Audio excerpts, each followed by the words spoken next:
How are we getting on, folks? Welcome back. Apologies for such a long and lengthy absence from YouTube.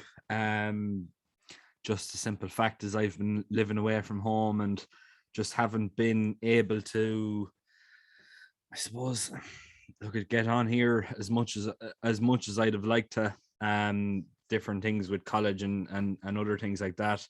It's been it's been tricky to find the time to focus on the Peaky blogger and the tips and everything else like that. But we are back.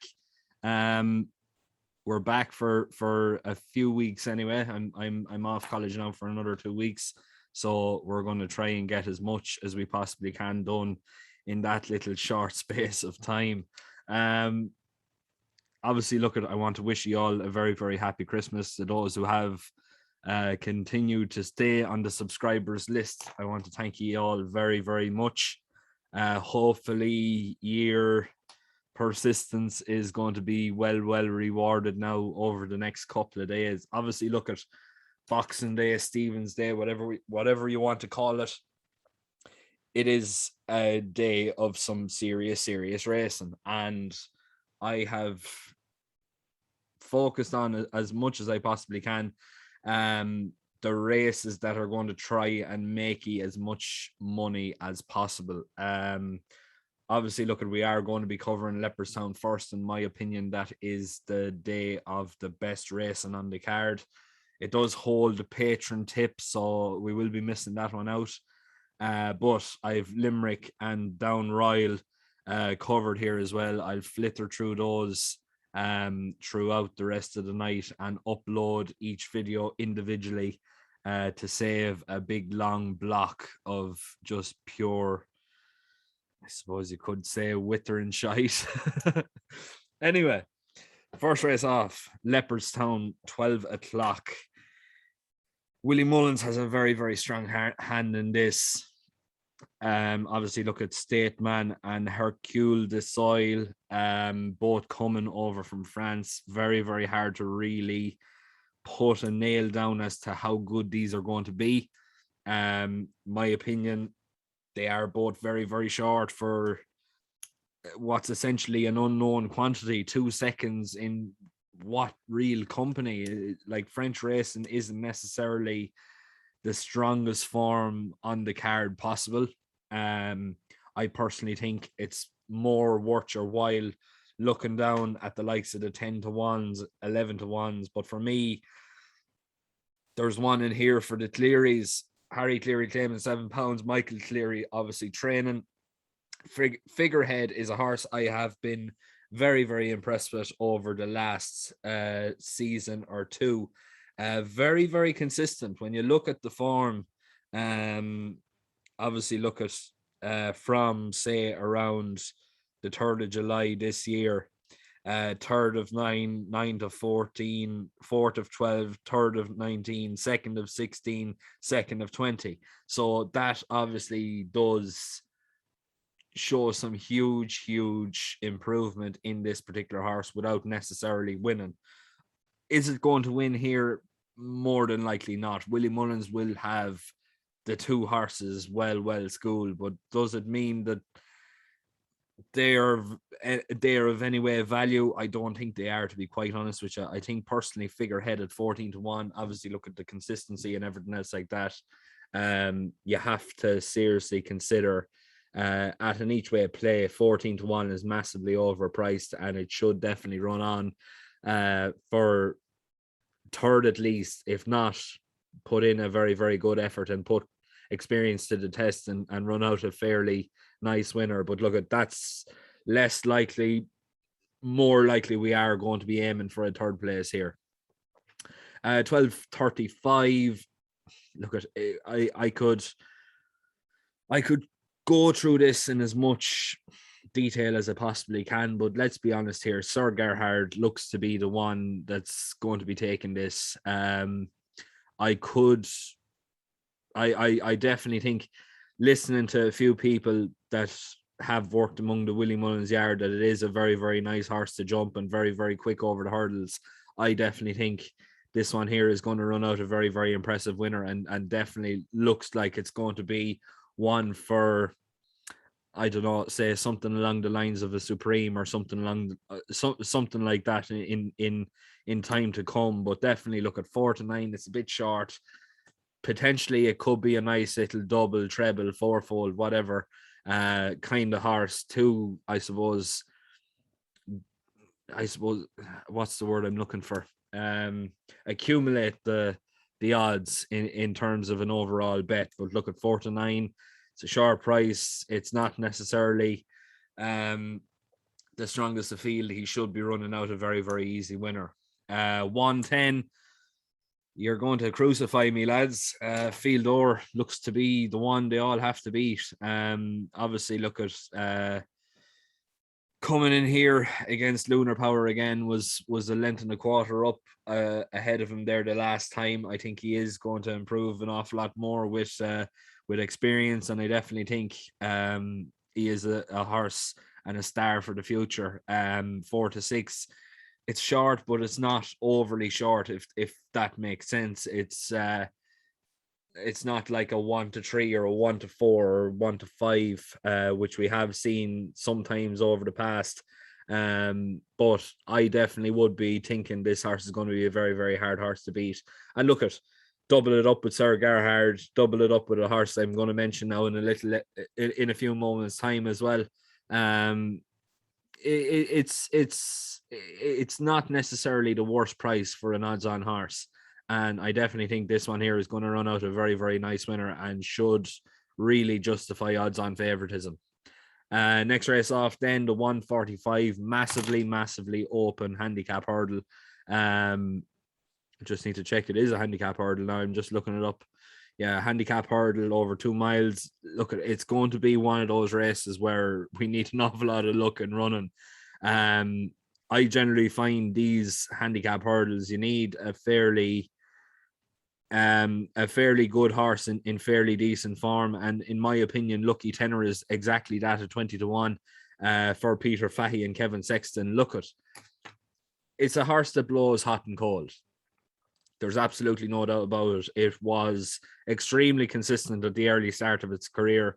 Third, first, third, second, and then had a couple of runs in between, or 3 runs in between, that didn't necessarily show that sort of form. But last time, 19 lengths behind Dysart Dynamo in second place. That was not a bad show. Dysart Dynamo is an absolute rocket of a horse. I really do like this Dysart Dynamo, and although it was nearly 20 lengths behind them, it was a massive improvement. And look at Dysart Dynamo is a grade 1 horse in waiting, and for a handicap hurdle not to be top weight, I think this one here is coming in here with a fairly decent chance of running a very, very good race. The fact that it's shown its form and it's shown its capabilities again, it's definitely encouraging signs. 20-1 looks to be overpriced. I'd shop around and try and get as much places as you possibly can. But even the ones that might be paying 3 or 4 places, I'd be fairly confident it's going to put in a very good a very good showing and a very, very good opportunity here to be very, very capable of putting in a serious effort. Like I said, look, 20-1, it's massively overpriced. It's well worth an each way for those each way players, and looks to be a fairly nice little could even be a lucky 15 horse, could be lucky 63, whatever you want to do. Don't go mad in these races because there's so much racing going on. But it's one of those sorts of horses that it could be a nice little money maker for an awful lot of us. 220, it is arguably the hottest race of the day.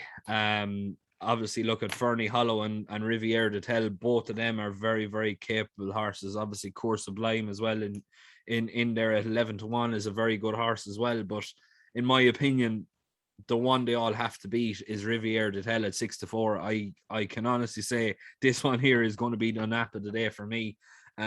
Obviously, Fernie Hollow, very, very capable sort.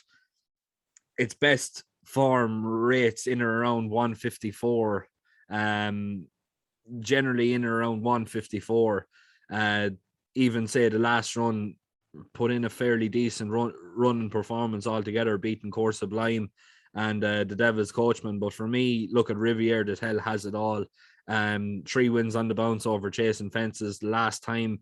Was definitely the most impressive of all. I thought the Real Deal was massively overpriced that particular day, and I was proven very, very wrong. This one absolutely wiped the floor with him. In my opinion, she is the better horse. She's more experienced. Gordon Elliott is in very, very good form of late, and will be looking to put in a very, very good show here. I think 6-4 is massively, massively overpriced. And the fact that Riviere de Tel has all this experience and getting all this weight as well, 13 pounds is absolutely outrageous. I can honestly say I think 6-4 is massively, massively overpriced. And if there is one that you're going to go with a fairly nice bet on for Boxing Day, I definitely would be saying Riviere de Tel is the one to go. I think this mare is an absolute superstar. Next race off then, the 255, going to be my patron pick of the day, so I'm not going to be covering it. Liking to see it is attracting a little bit of support at the minute. Obviously then the last race of the day, the bumper. Willie Mullins has a very, very strong favourite in this race. Facile Vega. I'm worried about his chance. Obviously, look at Princess Vega. Sister Sevega. There's an awful lot of French breeding in this one. Obviously, look at Walk in the Park as well. And then being is it a son or a daughter of Quevega? A son of Quevega. Obviously, look at Quevega was an absolute superstar as well. Look at more than likely is going to absolutely wipe the field with these here. At 4-6. It is a little bit short. We don't necessarily know what this horse is going to do on its debut, but given the dam side and given Walk in the Park, it's just an absolute weapon of a sire so far. It definitely does tick an awful lot of boxes. But for me, the fact that I've already picked 2 odds on horses, I'm not going to pick a third one for you. Captain Lightfoot here at 33-1. Third last time out. Beaten 15 and a half lengths by the big Diane. Very, very nice horse at that. My opinion, that was a very good show. And obviously Ballyglass was second to him that particular day for Sam Curling. Third in his previous 2 starts. So generally very, very versatile horse. Captain Lightfoot then. I'm trying to go through the form of the race. I can't see many winners in it, but look at the big Diane. It is a very, very talented horse, and he won next time out then as well. Just trying to see the standard of that race. The glare isn't really helping me. Okay, so it was a Pro-Am flat race, but it beat Cool Survivor by 15 lengths again. So we can obviously see the standard of the big Diane. Really, really liking the look of Captain Lightfoot here, given the fact that it is 33-1. It is massively overpriced. And in my opinion, it's going to run into the money. Kieran Murphy, a very, very capable trainer. Sarah Kavanagh, very capable jockey as well. I just think for the horses that are in here, there's not necessarily a hell of a lot to go on. An awful lot of these are unraced, and a few have been winners, yes, all right, but Kieran Murphy's horse looks to be the one they all have to match in terms of form. The big Diane looks to be a very, very nice horse for the future, and the fact that Captain Lightfoot could run third to him on debut definitely does speak an awful lot for this horse's chance here. I think 33-1 is overpriced. It's probably not going to beat Quevega's son, but who knows? Look at it's Leopardstown, it's Christmas. These sorts of races tend to throw an odd upset here and there. And look at potentially Captain Lightfoot could just be an upset and um cause a bit of a shake in the pot. And if that's the case, we're all happy as Larry being on a 33-1. But that is all I'm going to leave for this video. Please make sure to keep liking, sharing, and subscribing. Just look at it's great to be back, and it's great to be giving out these big prize horses and hopefully big prize winners now again. And look at hopefully with the help of God, we'll be able to get a few winners here, there, and maybe everywhere. Obviously, look at I'm going to leave a link in the description below for the patron service as well. If you feel like signing up to that, please do. It's only €10 a month. But we do an awful lot for the people that are in the patron service as well. It really does help us out, and it helps us. It helps support the Irish Racing Hour podcast, which is on YouTube as well. And if you have a spare moment, go over and check out the Jerry Hannon interview. It is absolutely fantastic. But that's all. I'm going to leave it there. Like I said, like, share, and subscribe. Keep the support going, and look at hopefully we'll be able to bang out plenty of winners now come the 26th. Thanks very much, folks, and a very, very Merry Christmas to all of you.